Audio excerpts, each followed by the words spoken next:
السلام علیکم ورحمۃ اللہ وبرکاتہ۔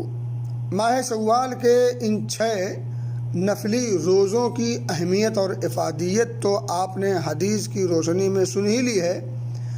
ایک دو مسئلے بھی جانتے چلیں۔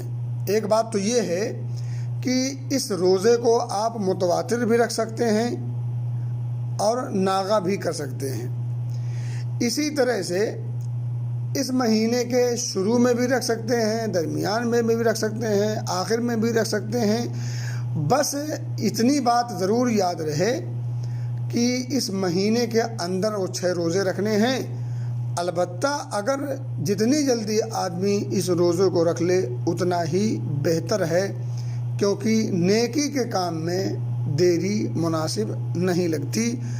نیکی میں جتنی جلدی ہو سکے اتنا ہی بہتر ہے، اور ویسے بھی وقت کا کس کو پتہ کب آدمی مشغول اور مصروف ہو جائے۔